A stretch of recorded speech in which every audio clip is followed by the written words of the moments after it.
Today on Monkey Life, Alison visits Desmond and Tutu, two potential companions for lonely Saki monkey Chloe.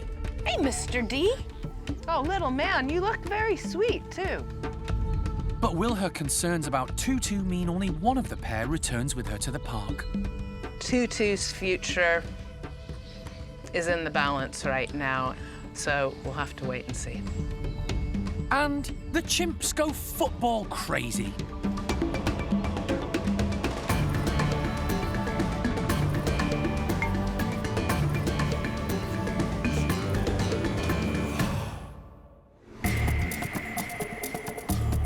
Monkey World in Dorset, buried deep in the English countryside, is the largest sanctuary of its kind on the planet. The team, led by Dr. Alison Cronin, rescue and rehabilitate abused and unwanted primates from all over the world. Right, ready to go. 3 monkeys in the box, not too bad. The park provides a home for more than 250 monkeys and apes from 22 different species.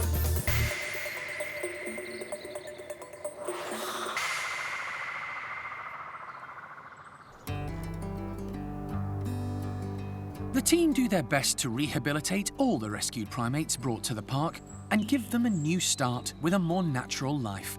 And that includes companionship of their own kind. But sometimes it isn't possible, and the team must come up with new ideas to provide the primates with company. Elderly Saki monkey Chloe has benefited from living with the park's oldest group of 5 squirrel monkeys, since her partner Jethro died a year ago. He was one of the park's most endearing characters, and since his loss, the team have been keen to find a new Saki partner for 27-year-old Chloe. After much searching, they finally come up trumps. So today is a really exciting day for us on the small monkey section. Alison is just on her way to Sheldon Wildlife Trust in Devon to pick up 2 male Saki monkeys to be friends with Chloe, our female Saki monkey. So it's really exciting. We're really happy for her that she's going to have companionship of her own kind. They're father and son, called Desmond and Tutu. Desmond's the dad, he's 10 years old, and Tutu is his son, he's 4. So we're really lucky that we found them, and we're really glad that it's happening and really looking forward to it. Chloe has coped well since Jethro passed away, but recently she appears to have been missing the company and interaction of her own species. The situation may have been compounded by the arrival of a new and rather boisterous squirrel monkey, Nueve. Nueve is quite young. She's very active, she's very playful, but she thinks a big ball of fluff that is Chloe is quite entertaining, so she'll nip up and she'll pull her tail a little bit, or she'll give her a little prod. And then when Chloe reacts, then Nueve thinks it's hilarious fun and carries on doing it. So Chloe tries to avoid Nueve as much as possible, and we sleep them separately so she doesn't have to deal with them. She gets a good night's sleep, and some days she decides that she doesn't want to go anywhere near Nueve, and that's fine, and we allow that as well. So she's just seen as a bit of fun from Nueve, but Chloe doesn't quite see it like that at the minute. While Alison is on the road to Sheldon in the neighbouring county of Devon to collect the pair of Sakis, at the park the team are prepping one of the enclosures, plus a couple of bedrooms, in the marmoset complex. Desmond and Tutu will spend their first days here while the team assess them, checking their mobility and carrying out medical checks. Then, if all is well, the 2 boys will be introduced to Chloe. So we just want to give them a bit of time to get used to us and give us a bit of time to get used to them, and just see how they're doing and monitor their well-being and their health. Following a 2-hour journey, Alison arrives at the Sheldon Wildlife Trust. Hello. Hey, how are you? Good, how are you? It's really good to see you all. The park in Dorset has a strong association with Sheldon. Just last year, Monkey World was the quarantine centre for 5 Bengal slow lorises, rescued from the black market in Hong Kong. 2 of them, Tina and Bob, moved on to live happily at the centre in Devon. The collaboration between Sheldon and Monkey World, specifically with the loris, will continue on into future. You know, it's really a pleasure to be able to work with people who are also dedicated to the care and learning about a species that so little is known about, both in the wild and in captivity. So really nice bonus, you know, come back to Sheldon to pick up 2 Saki monkeys, but nice to check in on Bob and Tina. We got the squirrel monkeys in this one. After a quick tour from headkeeper Carly, Alison is eager to get a look at the 2 Saki monkeys, Desmond and Tutu. Hey, Mr. D. 10-year-old Desmond is in the prime of his life. He's a healthy and fully grown adult Saki monkey. Oh, little man, you look very sweet, too. However, his son Tutu is a different matter. He's only 4 years old, but has had some health and mobility issues since he was born, and Alison is concerned. I know, I'm not trying to tease you, I'm just trying to see what your deal is. So, he can take the raisin, but only when it hit his nose. He wasn't just zeroing in on it and taking it. You don't know what you're looking for, really, do you? I'm wondering that it's more neurological in the sense that he's not processing the information. See, look, he leans his head down and he shoots down below the food, and then he feels it with his nose and then gets it. So his sense of touch on his nose is working, and that's how he's picking up his food. But he doesn't seem to see it, zero in on it, and then reach out with his hand like that. It concerns me that Desmond is going to be very loved up with Chloe, at least I hope and expect.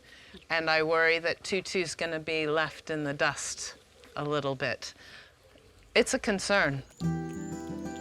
It may be that Tutu has a problem with his sight. Alison wants to see how mobile he is around the enclosure before making a final decision about whether to take both boys back to the park.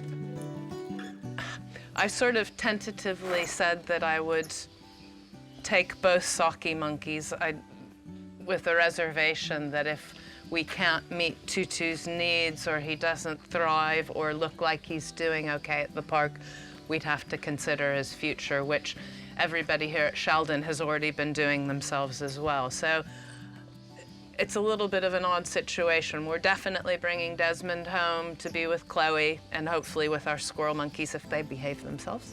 And Tutu's future is in the balance right now, so we'll have to wait and see.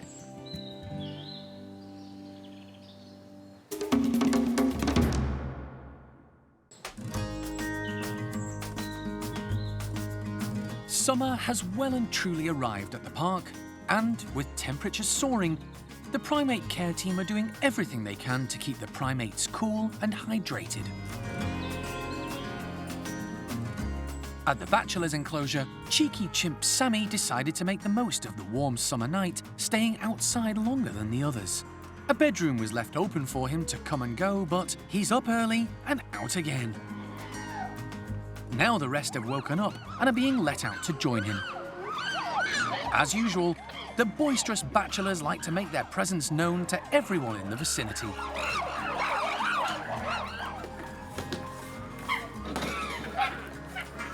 Paco is well known for his impressive displays.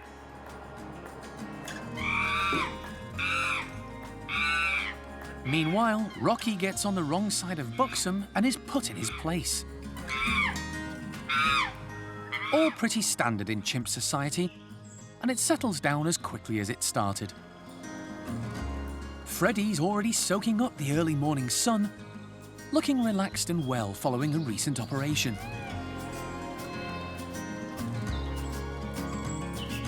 Football fever has recently gripped the nation, and the primate care team are giving the boys a chance to get involved with footballs, kindly donated by a local organisation.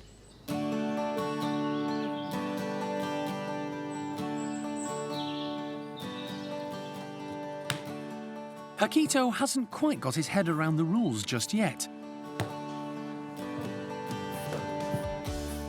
Batting back passes by hand.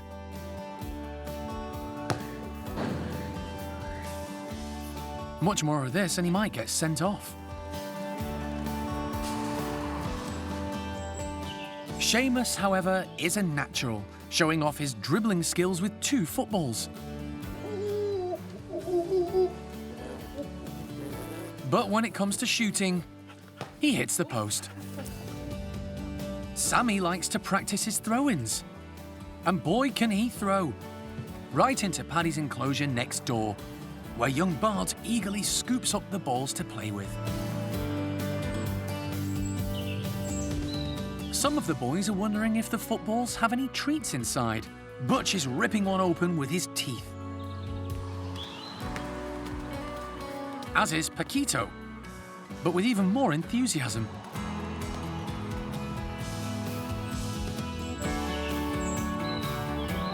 High-ranking Buxom is having a whale of a time. At 36 years old, it's lovely to see this tough guy letting his hair down.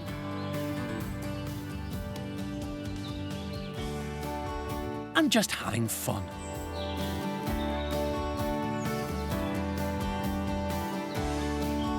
The bachelors are all really enjoying themselves. And Buxom's even collected enough footballs to make his own ball pit. He's quite happy for this game to go into extra time. But after the final whistle, it's time for breakfast. And true to form, Buxom has scored a huge stash of swede. But Paquito just can't resist one last shot at goal.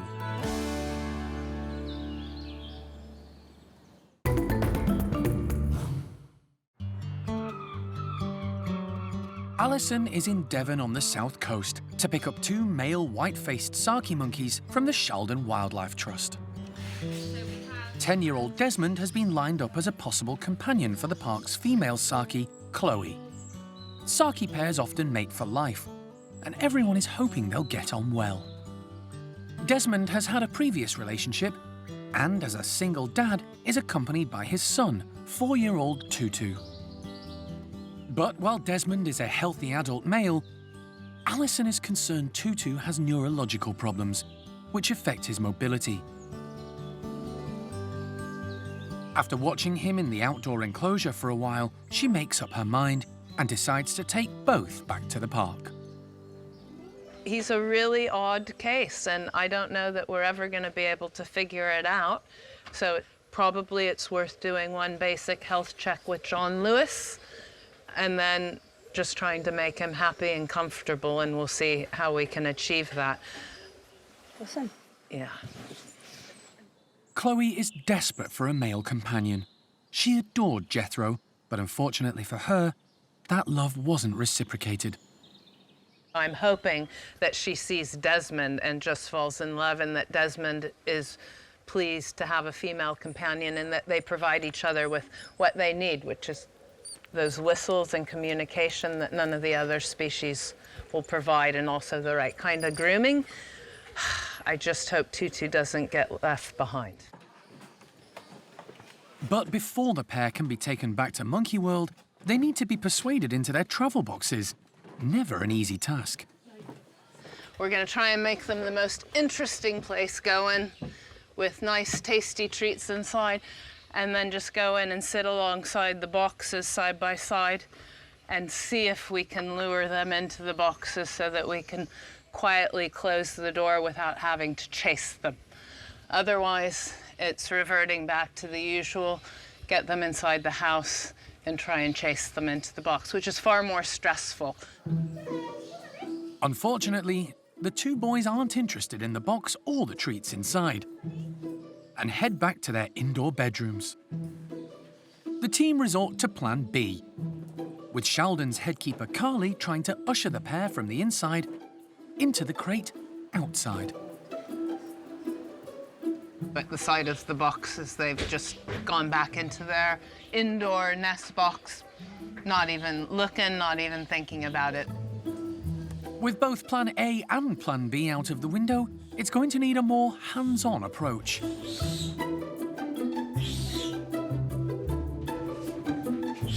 Tutu isn't too much of a problem. Hang on, let me just get hands flat. But Desmond is that much older Desmond. It's going to be a different kettle of fish, yes. and a lot wiser. For a while, he gives Carly the runaround.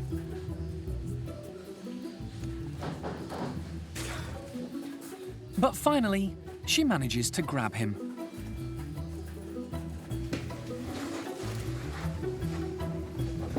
Good boy. With the pair now safely in their travel boxes, And thank you for coming to get the boys. Alison is keen to head off back to Monkey World so the park's 2 new arrivals can spend the afternoon settling into their new home.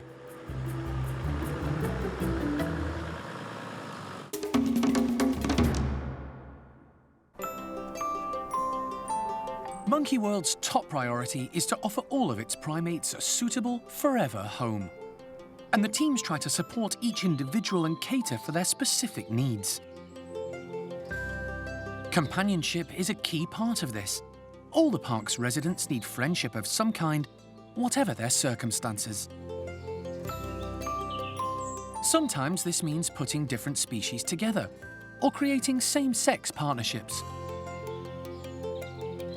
One pair of boys, whose friendship has had its ups and downs since they were put together, are cotton-top tamarins, Hawkeye and Uncas.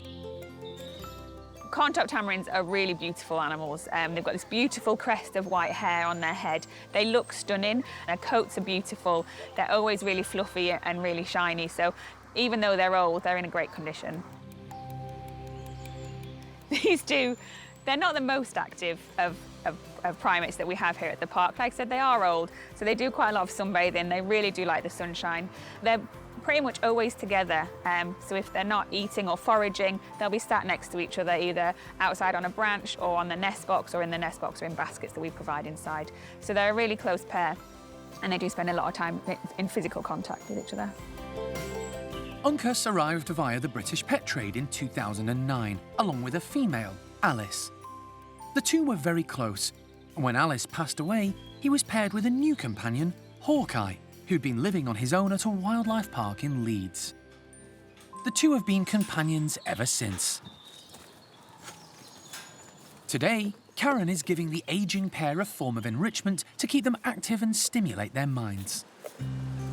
The reason for presenting food in different ways is basically both mentally and physically. So we want them to come out in the morning or go to the next room and see something that they don't see every day. If it's sat there in a bowl, it's going to be quite boring. They know exactly where it is, they'll go and they'll eat it. If we provide them something that they don't see every day, it's mentally interesting because it's something unusual for them.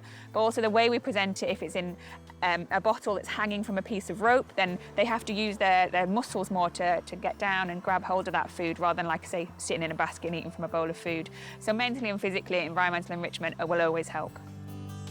Cotton-top tamarins hail from the tropical forest of northwestern Colombia. Their diet consists of mainly insects and tree sap. Tragically, due to large-scale habitat loss and their previous use in pharmaceutical experiments in the 60s and 70s, their population has been decimated. They're now one of the most rare primates in the world and are critically endangered, with less than 1,000 remaining in the wild. While no one can predict the long-term future of the species, at least for Uncas and Hawkeye, life is relaxed and happy, mainly because of their companionship and the dedicated care they receive from the team.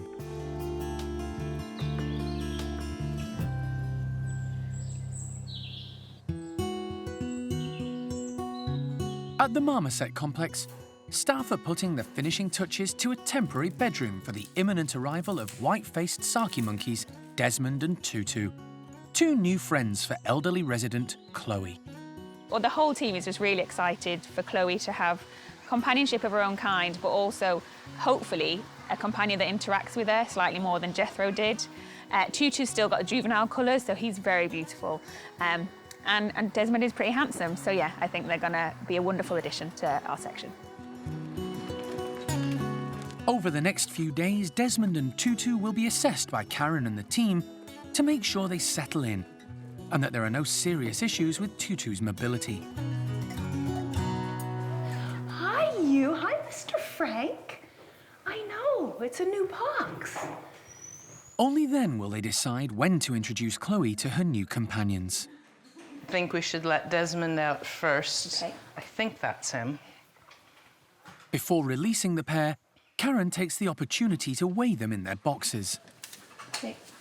Desmond is going to be released into the bedroom first. Come on, Mr. D. Good boy. Come on, Desmond. Excellent job. Excellent. You go on through. Perfect. And he doesn't need any time to think about it. He's straight in and up onto the new branches and perches just installed by the team. With his dad ahead of him, Karen hopes son Tutu will be just as quick to follow him in. But he's nervous and staying put in the box. Come on, Tutu. He is not moving. Karen decides to leave the box open and let Tutu come out in his own time. Mr. D. And once he plucks up the courage, he heads straight for Dad.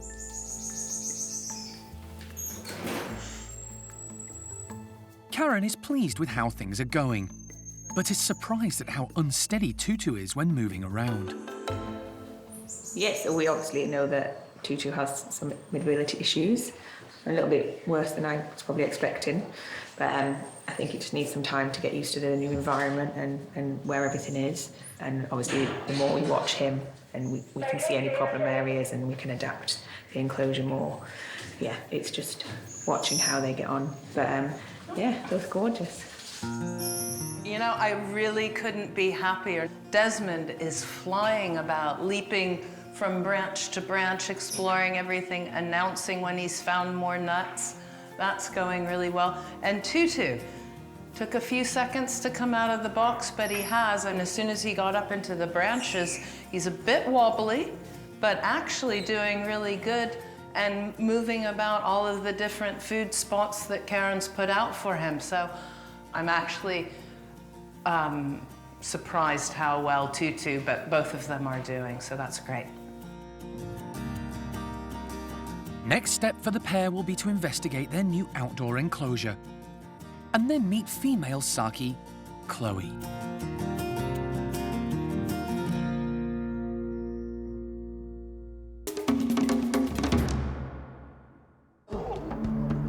Next time on Monkey Life. Vet Thazar faces a tough challenge when Marmoset Freya suffers a possible life-changing injury. I'm gonna try to fix it before amputating. It might work, it might not. And breakfast in the treetops for golden-cheeked gibbons Kim and Tien.